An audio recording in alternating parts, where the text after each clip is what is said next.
Halo adik-adik, shalom. Kok nggak ada suaranya? Shalom. Yang kenceng dong, shalom. Kita siap ya untuk memulai ibadah kita sore hari ini. Siap? Siap. Kita bangkit berdiri, kita nyanyikan Aku Hendak Mengagungkan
Tuhan.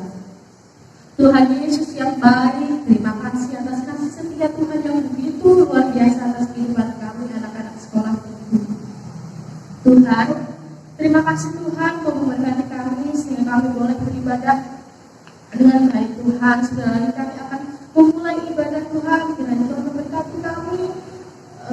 Biarlah pujian yang kami nyanyikan, kami sampaikan boleh berbau harum di hadapan Tuhan. Terima kasih Tuhan Yesus, kami siap memuji dan membesarkan nama-Mu. Haleluya, amin. Amin.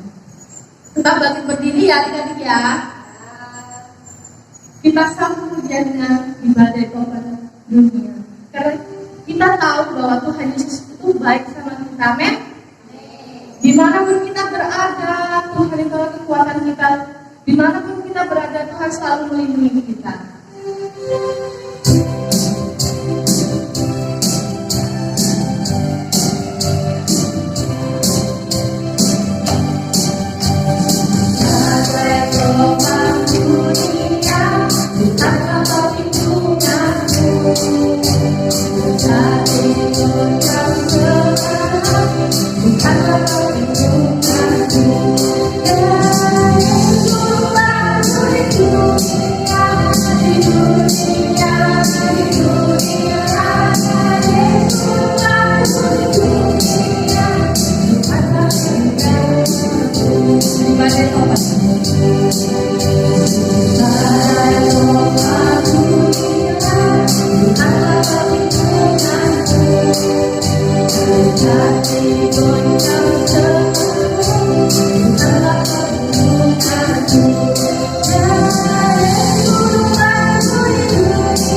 Amin. Kenapa mukanya masih tegak? Masih gerak semangat?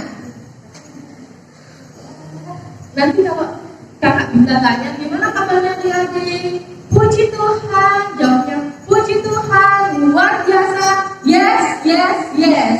Tapi harus semangat ya, ngomongnya sambil senyum. Yes, yes, yes, gitu, oke?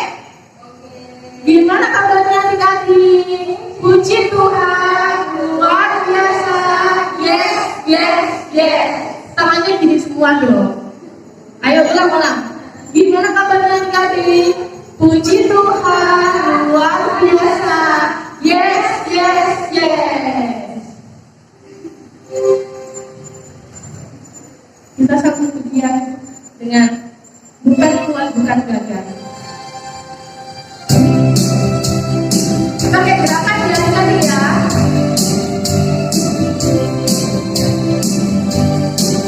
Bukan kuat, bukan gagal, tapi Rohmu ada Tuhan.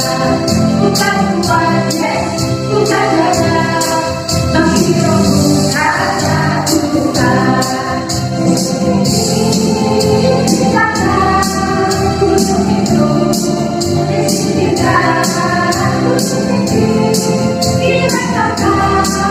oleh Rohmu ada Tuhan.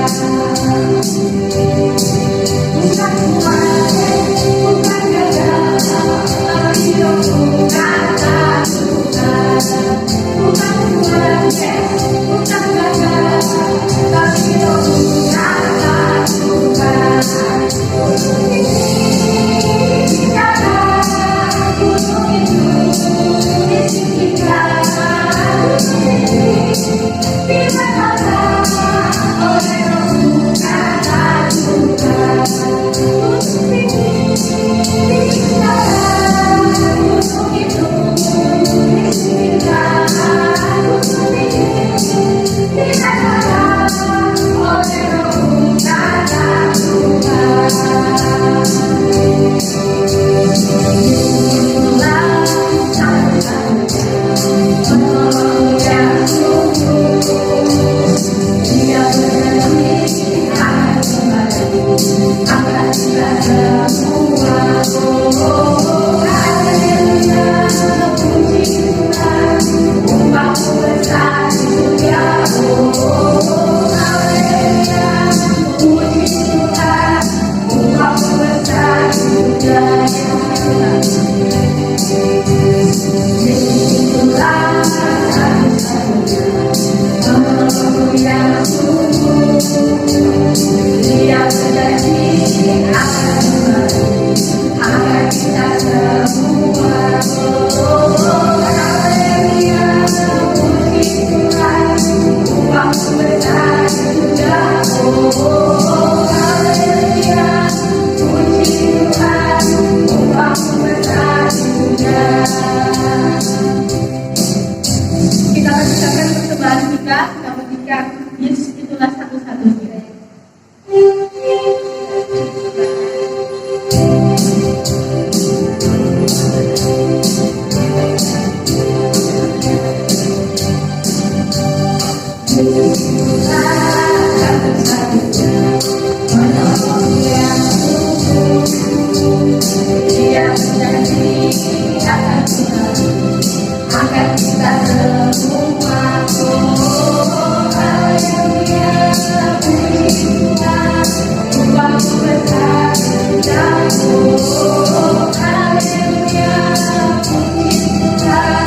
Hallelujah,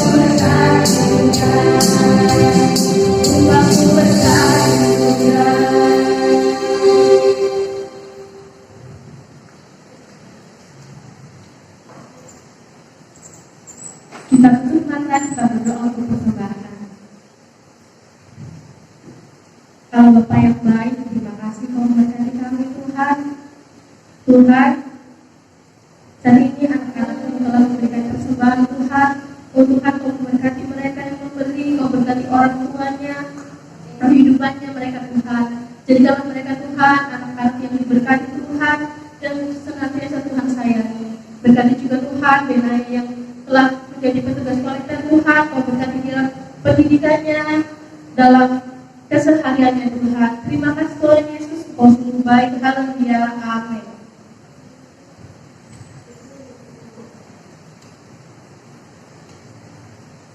Kita akan mendengarkan firman Tuhan, kita pujikan Yesus Tuhan.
Sebab anak-anakku akan mendengarkan firman-Mu Tuhan. Ajar anak-anakmu untuk mendengar dengan baik, biarlah apa yang ia dengar bisa diterapkan di dalam kehidupan mereka, Bapa. Bapa, Kau juga urapi yang memberikan firman, biarlah apa yang ia katakan hanya daripada Engkau. Dalam nama Tuhan Yesus, haleluya. Shalom adik-adik, apa kabar semuanya? Semoga semuanya sehat-sehat selalu ya. Sekalipun kita masih beribadah di rumah, tetapi kita percaya bahwa Tuhan selalu menjaga dan melindungi kita. Tema kita pada hari ini adalah Tuhan perlindunganku. Kalau Tuhan perlindunganku, berarti Tuhan yang menjaga kita semua. Tuhan selalu menyertai apa yang kita lakukan, asalkan kita percaya kepada Tuhan dengan sungguh-sungguh.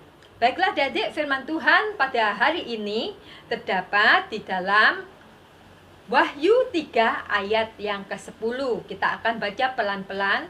Wahyu 3 ayat yang ke-10. Karena engkau menuruti firman-Ku untuk tekun menantikan Aku, maka Aku pun akan melindungi engkau dari hari pencobaan yang akan datang atas seluruh dunia untuk mencobai mereka yang diam di bumi. Nah, firman Tuhan hari ini mengajar kita tentang dua hal.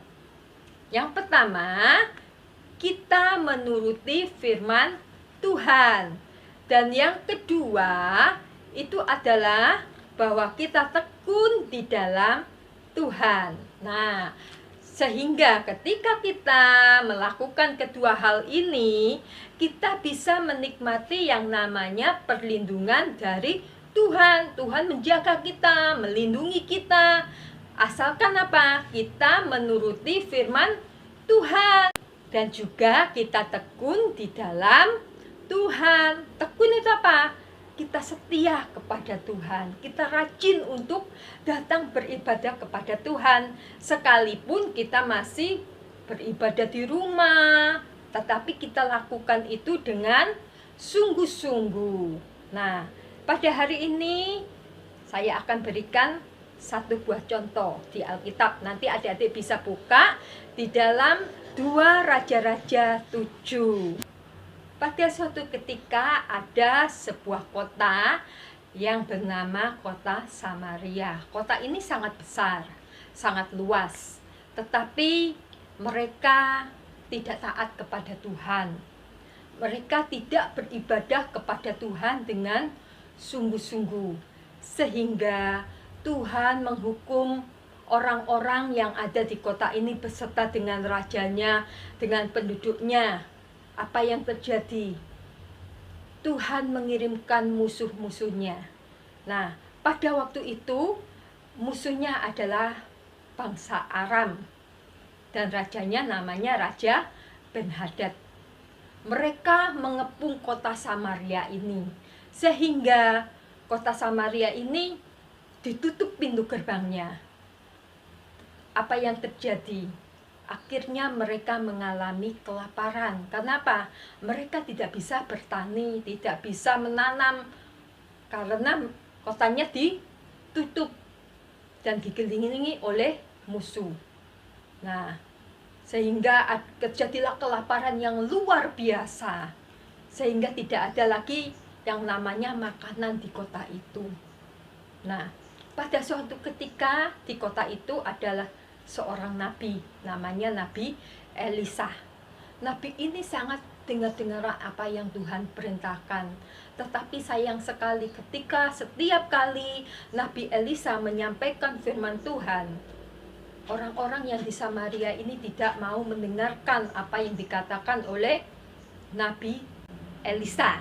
Nah, akhirnya rajanya menjadi jengkel. Oh, ini terjadi karena Elisa ini. Padahal terjadi karena kelaparan seperti itu. Kenapa? Padahal terjadi karena orang Samaria itu tidak lagi melakukan firman Tuhan. Tuhan ingin orang-orang yang ada di Samaria itu berbalik, mereka percaya kepada Tuhan dan beribadah kepada Tuhan dengan sungguh-sungguh. Maka datanglah raja dan ajudannya, pengawalnya itu menemui Nabi Elisa. Ketika itu Tuhan sudah berfirman bahwa raja akan datang menemui Nabi Elisa. Nah, ketika raja dan pengawalnya sampai ke Elisa, raja itu marah-marah. Ini terjadi karena engkau. Akhirnya Tuhan menghukum kita. Nah, adik-adik, apa yang terjadi yang dikatakan oleh Nabi Elisa? Elisa mengatakan, ini karena tuanku raja tidak beribadah kepada Tuhan dengan sungguh-sungguh. Nah, tetapi dengarkanlah firman Tuhan.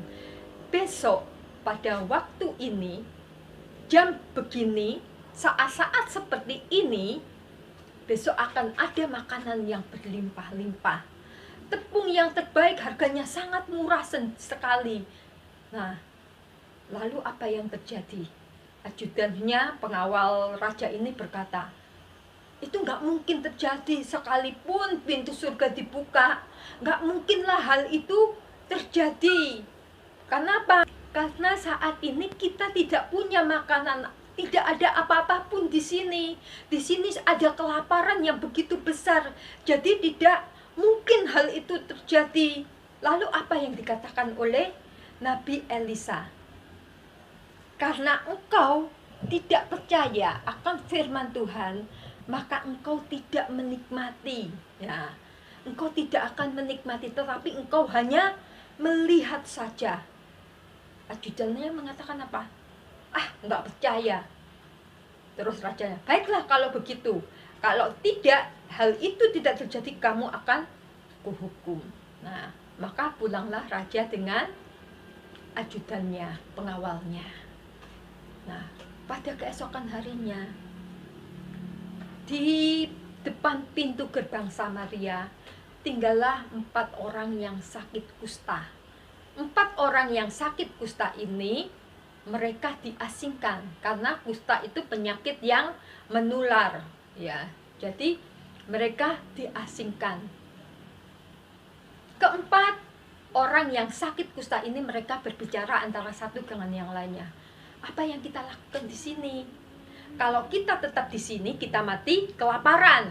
Kalau kita masuk ke dalam kota, kita juga kelaparan karena di kota terjadi kelaparan yang hebat. Kalau begitu, kita pergi ke tempat musuh.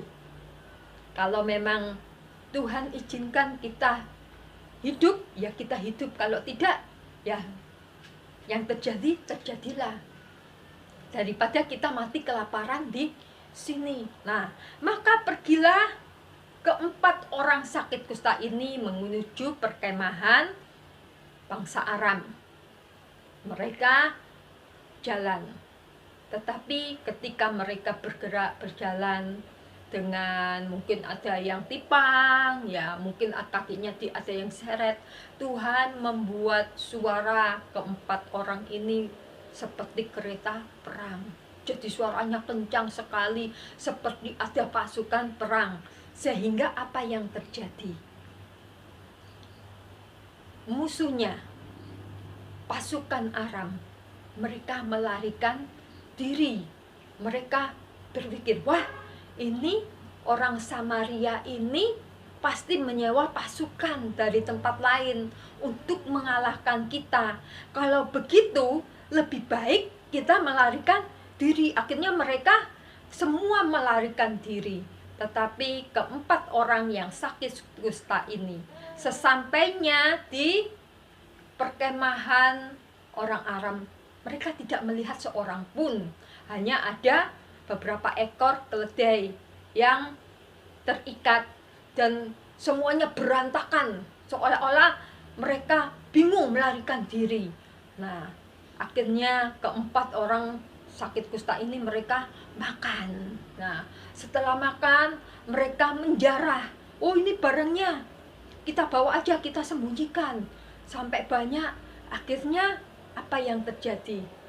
Salah seorang mengatakan, wah ini berkat dari Tuhan, kita nggak boleh serakah.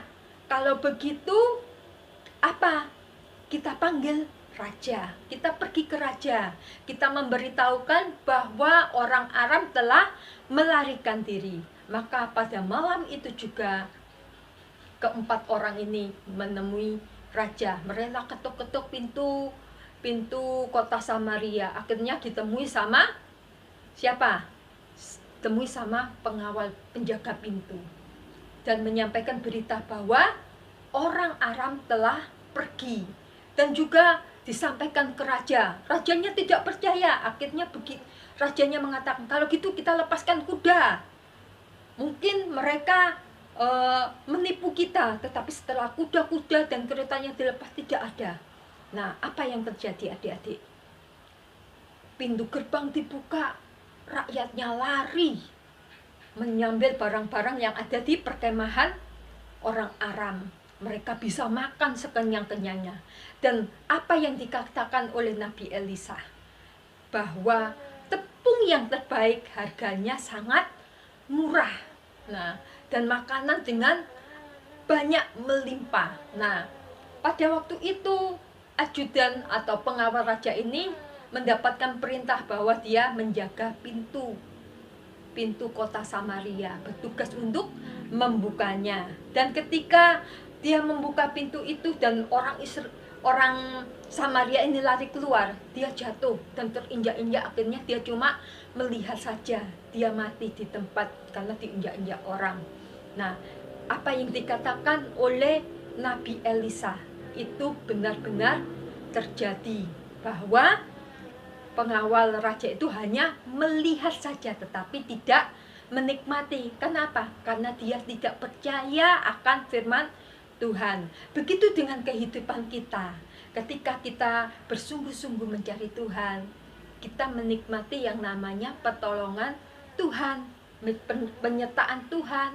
Nah, asalkan kita lakukan dua hal tadi. Yang pertama, kita menuruti firman Tuhan. Yang kedua, kita setia kepada Tuhan, tekun untuk mencari Tuhan. Nah, baiklah adik-adik, itu aja firman Tuhan yang dapat kita pelajari pada hari ini. Kita akan berdoa. Bapa kami yang di surga, kami mengucap syukur kepadamu karena kami boleh belajar firman-Mu, bahwa kami boleh menikmati akan perlindungan Engkau. Kami belajar untuk rajin melakukan firman-Mu dan lebih setia lagi kepada Engkau. Terima kasih Bapa, kiranya Engkau jaga, Engkau lindungi kami semua. Kami percaya Bapa bahwa perlindungan-Mu senantiasa ada dalam kehidupan kami. Terima kasih Bapa, hanya di dalam nama Tuhan Yesus kami sudah berdoa. Haleluya, amin. Baiklah adik-adik, demikianlah sekolah minggu pada hari ini. Selamat hari Minggu, Tuhan Yesus memberkati.